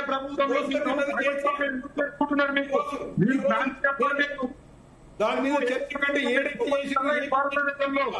ఇవాళ నిన్న హరీష్ రావు మాట్లాడుతున్నాడు. సిగ్గు అనిపించాలి. జీవో నేను పోయి ఆపిన ఇదే 350 ఎకరాలు టెంపుల్ది నాదర్గుల్ ల్యాండ్ కేసీఆర్ అప్పుడు ఇచ్చిర్రు. కోహినూరు అంది ఒక్కటి కాదు. మీరు చేసిన అరాచకం ఏది? ఇలా మీరు ఇచ్చిన జీవోలే అవి. దాంట్లో నేను తెస్తే నోరు కూడా తెరవరు. ఇలా మాట్లాడమని రమ్మనండి. ఏడేడ కబ్జాలు చేసిన దేవాలయం అన్యాయకృతం చేసినటువంటి దరిద్ర party KCR party family. Sitarampur 1148 ఎకరాలు రా చర్చకు రా. 1100 కోట్ల స్కామ్ చేసి నేను ఇలా ఛాలెంజ్ చేస్తున్నా. కేటీఆర్ ఆన్సర్ చెప్పమను. ఏం మాట్లాడతారు? ఒకటి జీవన్ రెడ్డి దాని గురించి మాట్లాడితే జీవన్ రెడ్డి దాని గురించే మాట్లాడదాం. భారతీయ జనతా పార్టీ లక్ష్మీ నరసింహారెడ్డి గారు ఒక్క నిమిషం అండి. లక్ష్మీ నరసింహారెడ్డి గారు ఆయన కంక్లూడ్ చేయనివ్వండి. లక్ష్మీ నరసింహారెడ్డి గారు ఒక్క నిమిషం. మీరు ఖచ్చితంగా మీరు ఆధారాలతో రావచ్చు. ఆధారాలతో వచ్చినాము. ఆధారాలతో వచ్చినాము. లక్ష్మీనరసింహారెడ్డి గారు ఒక్క నిమిషం సార్. రామరెడ్డి గారు ఒక్క మాట ప్లీజ్. రామరెడ్డి గారు ఒక్క మాట. లక్ష్మీనరసింహారెడ్డి గారు ఏ ఆధారాలు ఉన్నాయని చెప్పి నాగర్గోల్ భూముల్లో ఏలు పెట్టిరు, ఏ ఆధారాలు ఉన్నాయని చెప్పి వట్టి నాగరపల్లి ఏ భూముల్లో ఏలు పెట్టిరు, ఏ ఆధారాలు ఉన్నాయని చెప్పి ఈరోజు హరీష్ రావు గారు ప్రగల్భాలు కేవలం వేగ స్టేట్మెంట్ ఇవ్వడం, వేగ మాట్లాడడం, పొంగులేటి శ్రీనివాస్ రెడ్డి గారి యొక్క చరిత్రను తగ్గించడంలో భాగంగా ఈరోజు హరీష్ రావు గారు టీఆర్ఎస్ పార్టీ ఏదైనా సరే ఒక అథెంటికేటెడ్ సైంటిఫిక్ డేటాను తీసుకొచ్చి ఏ విమర్శ ఇంతవరకు చేయలేదు. చూస్తుంది అది ఎంతవరకు మరి పాసిబుల్ అవుతుంది మనం అందరం కూడా చూస్తున్నాం కదా. లక్ష్మీ నరసింహారెడ్డి గారు ఒక్క నిమిషం అండి కంక్లూడ్ చేయనివ్వండి. రామరెడ్డి గారు లాస్ట్ అండి కంక్లూడ్ చేసేయండి. రామరెడ్డి గారు ఒక్క నిమిషం నేను చెప్పిన తర్వాత ఒకటి అదే మనం చెప్పాలి. నేను ఒక్క నిమిషం పాపరావు సార్. రేవంత్ రెడ్డి కేసీఆర్ ని ఏమీ చేయడు. ఎందుకంటే అంతకుముందు ఆయన అధికారం ఉండగా ఓటుకు నోటు కేసు ఆయన ఏం చేయలేదు. ఈయన చేస్తే ఒకరి చెవులో ఒకరి ప్యాంట్ చెవులో ఒకరి చెయ్యి ఉంది. అందుకోసం ఏదో కాంగ్రెస్ పార్టీ రేవంత్ రెడ్డి కేటీఆర్ ను కేసీఆర్ ను జైలుపోతాడు, ఏది పంపడు. పబ్లిక్ ను ఫూల్స్ చేస్తారు. అంతకుముందు 5 సంవత్సరాలు 10 సంవత్సరాలు 5 సంవత్సరాలు ఓటుకు నోటు కేసును కేసీఆర్ ఏసీబీ కేసే కదా ఏం చేసాడు? ఏమి చేయరు. ఆయన చేయడు, ఈయన చేయడు. పుట్టి మాటలు మాట్లాడతారు, చేస్తారు అంతే తప్ప. గాని ఇద్దరు ఒకటే తాండ్ల ముక్కలు. తెలుగుదేశం పార్టీ అనే దాంట్లో బొమ్మ బొరుసులు రెండు కూడా ఏమీ ఉండదు. ఓన్లీ మాటలు తప్ప చర్యలు ఉండవు. టెలిఫోన్ ట్యాపింగ్ ఏం కాదు, కాళేశ్వరం ఏం కాదు. మేడిగడ్డ ఇచ్చిండు సిబిఐకి, కాళేశ్వరం ఇయ్యా అంటే తోకిచ్చిండు. ఏనుగుని అయ్యా దానికి అవినీతి జరిగిందని ఏనుగు చెప్తే ఆయన తోకిచ్చి తోకెందుకు చేస్తలేదు? తోకని ఏం చేసేది ఉంది? తోకని చేసేది ఏముందాడా? అది కాక సిబిఐకి ఇచ్చి తోకిచ్చిర్రు, మేడిగడ్డ ఇచ్చిర్రు, కాళేశ్వరం మేడిగడ్డ బ్యారేజీలు తీర్చిండు. కానీ ఏదైతే కూలిపోయిన దాంట్లో ఇచ్చారు. కానీ కాళేశ్వరం ప్రాజెక్ట్ ఎందుకంటే తెలంగాణ వచ్చిన తర్వాత ఒక్క నిమిషం సార్, ఈ రోజు తెలంగాణ ఎక్కడ కాంట్రాక్టర్లు మారలే. ఆంధ్ర పత్రికలు ఒక V6 తప్ప వేరేవన్నీ వాళ్ళవే. అయిన తర్వాత జీ తెలుగు అయితే నేషనల్ది అయిన తర్వాత పత్రికలు వాళ్ళవే, ఛానళ్లు వాళ్ళవే. అయిన తర్వాత ఈ కాంట్రాక్టర్లు మారలేదు. అదే మెగా కృష్ణారెడ్డి ఉంటాడు, అదే రాఘవ ఉంటారు, అదే వీళ్ళు ఉంటారు. కానీ కొత్తగా అదే ఏదైతే గాయత్రి ఉంటది వీళ్ళు. సార్ టాపిక్ మనం జీవన్ రెడ్డి గురించి మాట్లాడుతున్నామండి. ఎందుకంటే సార్ జీవన్ రెడ్డి గారు బీఆర్ఎస్ లో చేరడానికి సంబంధించి ఫైనల్ కన్క్లూషన్ ఇవ్వండి సార్. బీఆర్ఎస్ చేరితే ఏముందమ్మా, మందల పడ్డాక ఇంకా సీట్ తెలుస్తుంది. నేను చెప్పిన కాదు, రిజల్ట్ అనేది 6 నెలల తర్వాత కేసీఆర్ మీద వ్యతిరేకత ఉంది. అది ఎక్కడ పోతుంది, ఎప్పుడు ఎవరితో ఆల్టర్నేటివ్ వాళ్ళకు ఉంటుంది. రైట్ పాపారావు గారు, మనం చూస్తున్నాం ఇప్పుడు జీవన్ రెడ్డి గారు వెళ్ళిన తర్వాత ప్రధాన అంశం క్యాడర్ గురించే ఉత్కంఠ రేపుతుంది అనుకోవచ్చు. క్యాడర్ మొత్తం కూడా ఆయన వెంట వెళ్లే అవకాశం ఉంది. ఒకవేళ వెళ్తే కాంగ్రెస్ కి ఇది ప్లస్సా మైనసా, బీఆర్ఎస్ కి ప్లస్సా మైనసా? Final conclusions. బీఆర్ఎస్ కి ఖచ్చితంగా ప్లస్ అవుద్ది. ఎందుకంటే జీవన్ రెడ్డి గారు లాంటి వ్యక్తి అటు పక్కన ఎంపిక చేసుకోవడం అది బీఆర్ఎస్ ప్లస్. కాంగ్రెస్ పార్టీకి మైనస్ అంటే అసలు కాంగ్రెస్ పార్టీ ఇప్పుడు ఎంత ఉంది అనేది జనాల్లో ఇంకా ప్రశ్న. మైనస్ కావడానికైనా ఏమైనా మిగిలిందా అనేది నేను చాలా సీరియస్ గా చెబుతున్నా. ఈ మాట చాలా వ్యతిరేకత ఉంది. మిత్రులు అందరూ గమనించాల్సింది ఏంటంటే కాంగ్రెస్ పార్టీలో ఉన్నవాళ్ళు కాంగ్రెస్ పార్టీ కార్యకర్తలను కదిలించండి, ఎవరి దాకా ఎందుకు, నాయకులు ఎటు కూడా మాట్లాడలేని స్థితిలో ఉన్నారు. నేను అంటుంది ఇప్పుడు ఈ చాలా దారుణమైన స్థితిలో ఉంది కాంగ్రెస్ పార్టీ. ప్రజల్లో తీవ్రమైన అంటే గతంలో కాంగ్రెస్ పార్టీ పట్ల వ్యతిరేకులు అంటే ఎట్లుండేవాళ్ళు అంటే రాజకీయ ప్రత్యర్థులు ఉండేవాళ్ళు. ఊళ్ళల్లో ఆ పార్టీ కాదంటే కాంగ్రెస్ వ్యతిరేకులు అంతా కాంగ్రెస్ వ్యతిరేకులు మాట్లాడటం ఇట్లాంటివి ఉండేది. తప్పితే ఈ రోజున్న పరిస్థితి ఏంటంటే మామూలు జనాలు దుమ్మెత్తిపోస్తున్నారు. ఆ స్థితికి వచ్చేసింది కాంగ్రెస్ పార్టీ. తర్వాత చివరిగా మిత్రులు, నేను వేరేవేం కాదు, సరే బీఆర్ఎస్ పార్టీ ఓటుకు నోటు కేసులో ఏం చేయలేదు, వీళ్ళిద్దరు లాలుచి అంటున్నారు. సో అది వేరే చర్చ చేసుకుందాం, కావాలంటే అది చర్చ చేయొచ్చు మళ్ళీ. కానీ నేను అడిగేది ఒకటే, వాషింగ్ పౌడర్ నిర్మా పార్టీగా బీజేపీ కూడా పేరుంది కదా. బీజేపీలో చేస్తే అన్ని కేసులు, ఈడీ సిబిఐ అన్ని కేసులు పెట్టారు. మీరు ఎన్ని కేసులు దేన్ని, ఎన్ని కేసుల్లో శిక్ష పడ్డాయి? కొన్ని వేల కేసులు పెట్టారు, ఈడీ కేసులు, సిబిఐ కేసులు దేశంలో చాలా మంది మీద. వాషింగ్ పౌడర్ నిర్మా పార్టీలో చేస్తే సార్ ఆ కేసులన్నీ పోతాయి. కానీ మనం ఎదుటి వాళ్ళకి చెప్పే ముందు మనం ఏం చేస్తున్నాం అనేది కూడా ఏ పార్టీ అయినా, ఈ పార్టీయే కాదు, ఎదుటి వాళ్ళకి చెప్పే ముందు ప్రతి పార్టీ మనం ఏం చేస్తున్నామో చూసుకొని ప్రతి వ్యక్తి కూడా రాజకీయాల్లో ఉన్న వ్యక్తులు సరే. ఇంకా ఈ తర్వాత ఏంటంటే ఓవరాల్ గా మీరు అడిగిన ప్రశ్నకు అదే సింపుల్ జవాబు. జీవన్ రెడ్డి గారి చేరిక ఈరోజు చాలా పెద్ద షాక్ కాంగ్రెస్ పార్టీకి. కాంగ్రెస్ పార్టీలో ఇంకెవరైనా నిద్ర మేల్కోకుండా భ్రమల్లో ఉంటే ఇక్కడ ఏదో ఉంది, ఏదో జరుగుతుందని, అది పెద్ద షాకు. రెండోదేమో ఓవరాల్ గా టీఆర్ఎస్ పార్టీకి చాలా పెద్ద ఎసెట్. ఒకప్పుడు కేకే గారు వెళ్ళినప్పటికంటే కూడా, కేకే గారికి జనరల్ గా పెద్ద మనిషి తరహా ఇది ఉంది, కానీ జీవన్ రెడ్డికి ప్రజానాయకుడు, ప్రజల్లో ఉండేవాడిగా చాలా పలుకుబడి ఉంది. జీవన్ రెడ్డి అంటేనే సింబాలిక్ గా జనం అంతా, తెలంగాణ అంతా, కరీంనగర్ ఒకటే కాదు, తెలంగాణ అంతా జీవన్ రెడ్డి అంటే ఒక నిబద్ధత ఉన్న ప్రజల పక్షాన ఎంతకైనా పోరాడగలిగిన నాయకుడిగానే చూస్తారు. కాబట్టి బీఆర్ఎస్ కి మామూలు ప్లస్ కాదు, అది చాలా పెద్ద ప్లస్ అవుతుంది అనేది మాత్రం ఖచ్చితంగా.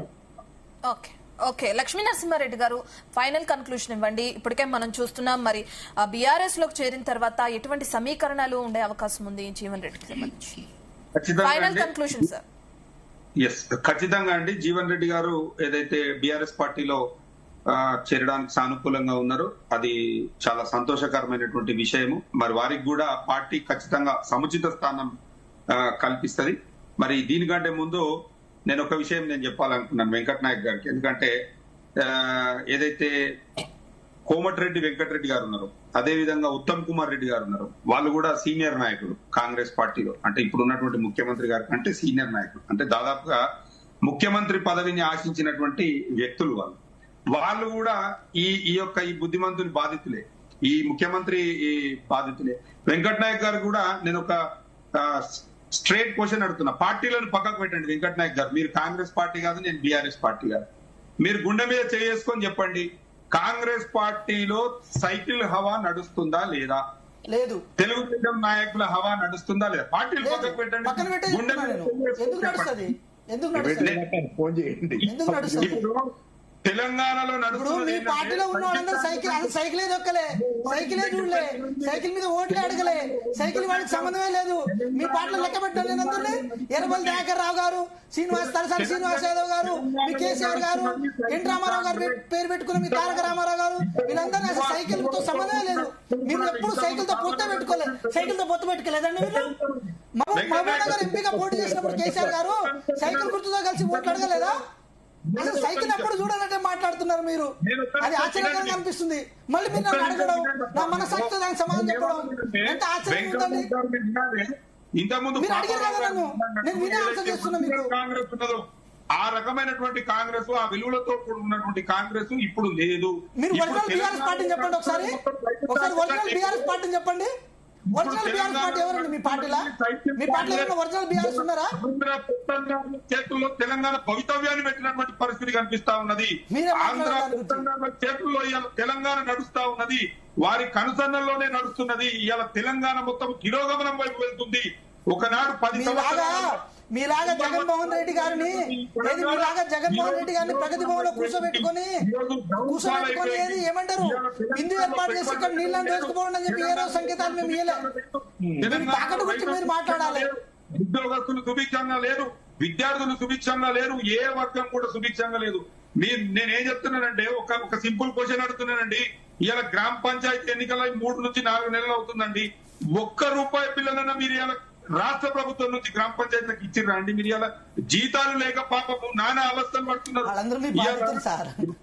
నేనేమంటున్నానంటే ఇప్పటికీ అప్పులు తీరలే వాళ్ళు, చాలా బాధపడుతున్నారు వాళ్ళు. వెంకట్ నాయకర్ కాగు నివేదిక చెప్పింది, కేసీఆర్ గారి నాయకత్వంలో 3,50,000 కోట్ల అప్పు ఏర్పడ్డది అని చెప్పి. మరి వారు ఏర్పాటు చేసినటువంటి మౌలిక వసతుల గురించి ఎందుకు చెప్పరు? 2010 ఒకటే అనుకుంటున్నారు మీరు. బకాయిలు కూడా అప్పులే అంటారు తెలుసా అండి? బకాయిలు కూడా అప్పులే, కాబట్టి దానికి వడ్డీ చెల్లించాం అంతే. మనం తీసుకొచ్చే అప్పులు అయితే మనం బకాయి పడ్డవి కూడా అప్పులు కిందకే వస్తాయి.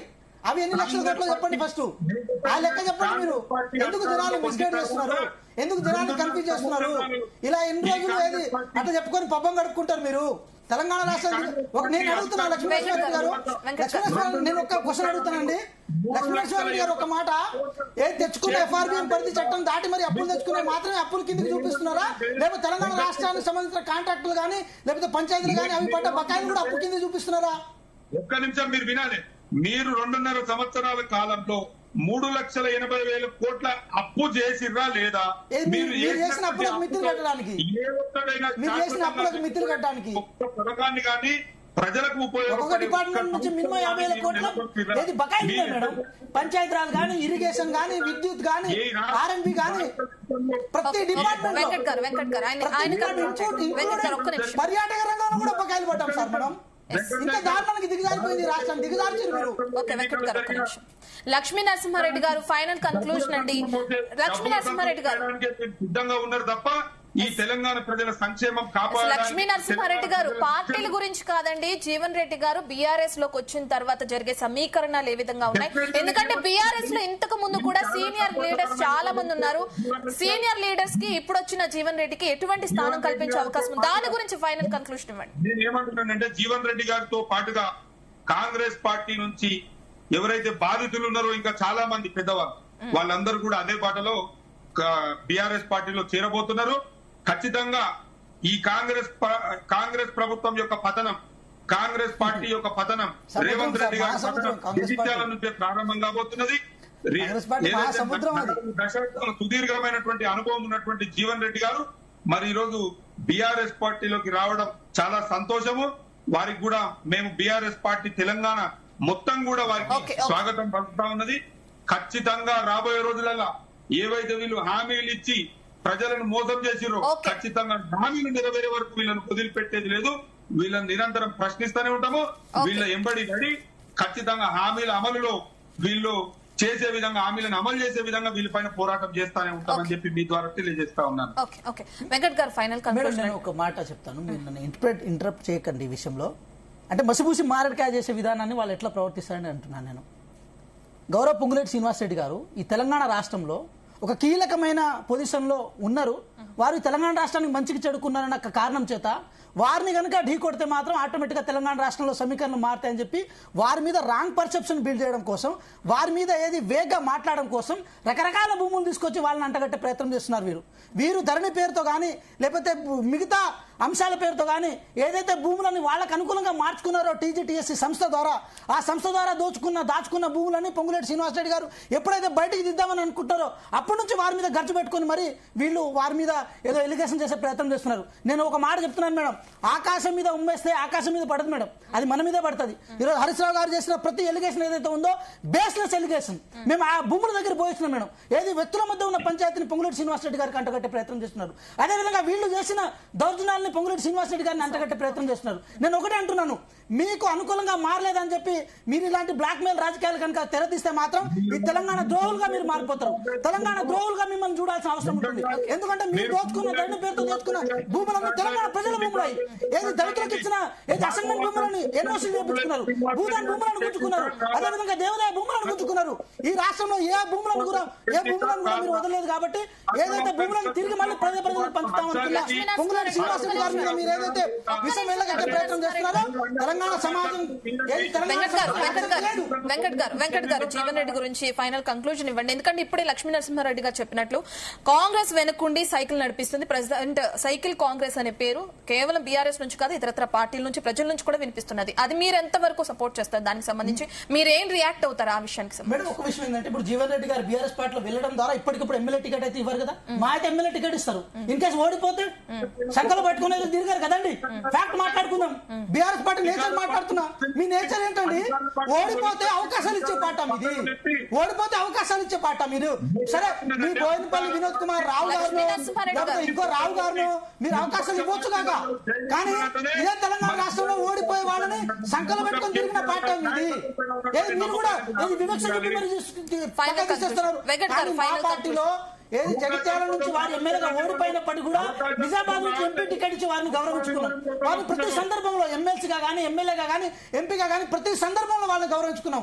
అలా గౌరవించుకున్న పార్టీ మీద కాబట్టి మీరు మాట్లాడుతుంటే మాకు చాలా ఆశ్చర్యానికి. జీవన్ రెడ్డితో పాటు ఇంకా కొంతమంది సీనియర్ లీడర్స్ కూడా ఇలాగే క్యూ కట్టే స్థితిలో ఉన్నారు కాంగ్రెస్ నుంచి వేరే పార్టీల్లోకి అని కూడా కొన్ని ఊహాగానాలు తెరపైకి వస్తున్నాయి. దాని గురించి వాళ్ళ పార్టీ ఎమ్మెల్యేలందరూ కవిత గారు టచ్ లో ఉన్నారని అంటున్నారు. దానికి వాళ్ళని సమాధానం అడగండి మరి. సరే వెళ్లే వాళ్ళు వచ్చే వాళ్ళు వెళ్తూనే ఉంటారు, వస్తూనే ఉంటారు. పార్టీలు అనేవి ఏది సస్టైనబుల్ వేలోనే అంటాయి. కాంగ్రెస్ పార్టీ మహాసముద్రం మేడం. ఎంతమందిని గుంజుకున్నా కూడా వాళ్ళని ఫామ్ హౌస్ పరిమితం చేయలేదా మేము? కష్టపడే కార్యకర్తలు ఉన్న పార్టీ. కొత్త రక్తం వస్తూనే ఉంటది, పాత రక్తం పోతూనే ఉంటది. మేము దానికి భయపడవలసిన అవసరం లేదు, బాధపడాల్సిన అవసరం లేదు. కాంగ్రెస్ పార్టీ మూవింగ్ అంతా సస్టైనబుల్ వే.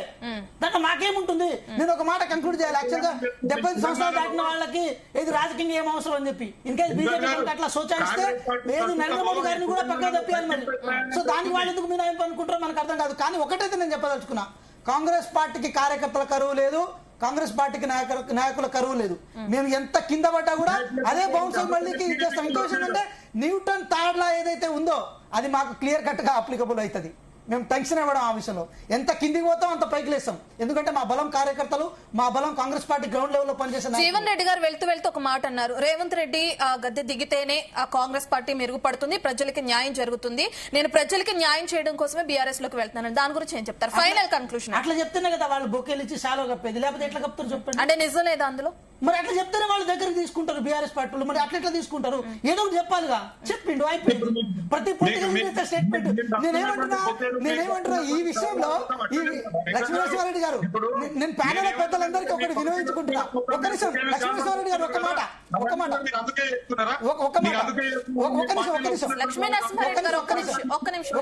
లక్ష్మీనరసింహారెడ్డి గారు ఒక్క నిమిషం వినండి. ఒక మాట వినండి. నేనేమంటున్నా ప్యానల్లో ఉన్న మనం అందరము జీవన్ రెడ్డి గారిని మినాయింపించి మరి వారు ప్రతి స్టేట్మెంట్ చాలా గొప్పగా చాలా. లక్ష్మీనరసింహారెడ్డి గారు ఒక్క నిమిషం అండి, ఇద్దరు మాట్లాడితే ఎవరిది అర్థం కాదు. ఒక్క నిమిషం ఆయన కంక్లూడ్ చేయండి. జీవన్ రెడ్డి లాంటి గొప్ప నాయకుడి గురించి మాట్లాడే నైతిక హక్కు. అయ్యో మీ పార్టీలో జీవన్ గారు గొప్ప నాయకుడు అయిందా? ఏమన్నాడు కేటీఆర్ గారు మీకు తెలుసా? కేటీఆర్ గారు ఏమన్నారు? ఆంధ్ర నాయకులు అడుగులకు మొడుగులెత్తే జీవన్ రెడ్డి ఈ జగిత్యాల పోటీ చేసిన తిట్టింది. మరి అప్పుడు చెడ్డ కనిపించింది, ఇప్పుడే మంచి కనిపించింది. కేవలం మీ సంఖ్య చాలు. ఒక నిమిషం ఒక్క మాట రాజకీయం సైకిల్ ప్రభుత్వం నడిపిస్తున్నాడు ఈ తెలంగాణలో. సైకిల్ గురించి మీరే Right, మాట్లాడాలి. right. ఒక్క నిమిషం. ప్రభుత్వం నన్ను నడిపిస్తున్నాడు ఈ కొంచెం తెలంగాణలో. కంక్లూడ్ కూడా చేయనిస్తాను. కంక్లూడ్ ఒక్క నిమిషం అండి. లక్ష్మీ నరసింహారెడ్డి గారు, మనకి టైం అయిపోయింది. మీరు ఒక్క నిమిషం అయిపోతే ఆయన కంక్లూడ్ చేస్తే మనం క్లోజ్ చేస్తాం. ఒక్క మాట లక్ష్మీనరసింహారెడ్డి, ఒక్క మాట వెంకట్ గారు కంక్లూడ్ ఒక్క చేయండి. నిమిషం. సంఖలో పిల్లి చేరినంత మాత్రం పిల్లి కుక్క కాదండి. సో మీరేంది, మీకు అవసరం వచ్చినప్పుడు ఒక తీరుగా, అవసరం తీరిన తర్వాత ఒక తీరుగా మీరు మాట్లాడుకుంటూ పోతే రాజకీయాలకు మీరే ఏమంటారు, దాని రాజకీయాన్ని ఒక ఘోరంగా మీరు చూస్తున్నట్టే తెలంగాణ వెంకట్ గారు, ప్రజలు వెంకట్ గారు భావించాల్సిన ఫైనల్ అవసరం ఉంటుంది. కంక్లూషన్. వెంకట్ గారు ఫైనల్ కంక్లూషన్. ఇదే చెప్తున్నాను. జీవన్ రెడ్డి గారు ఏ విషయంలో మినాయింపు కాదు. వాళ్ళు పార్టీ మారారు కాబట్టి మారే ముందు ఒక మాట అనాలనిపించింది, అనేసి అంతే. దాన్ని కొత్తగా మనం విడ్డూరంగా చూడాల్సిన అవసరం లేదండి. Okay, right right right. Thank you Lakshmi Narasimha Reddy గారు, థ్యాంక్ యూ రామరెడ్డి గారు, థ్యాంక్ యూ పాపారావు గారు, థ్యాంక్ యూ వెంకట్ గారు. సో ఇది ఇవాల్టి డిబేట్. Keep watching.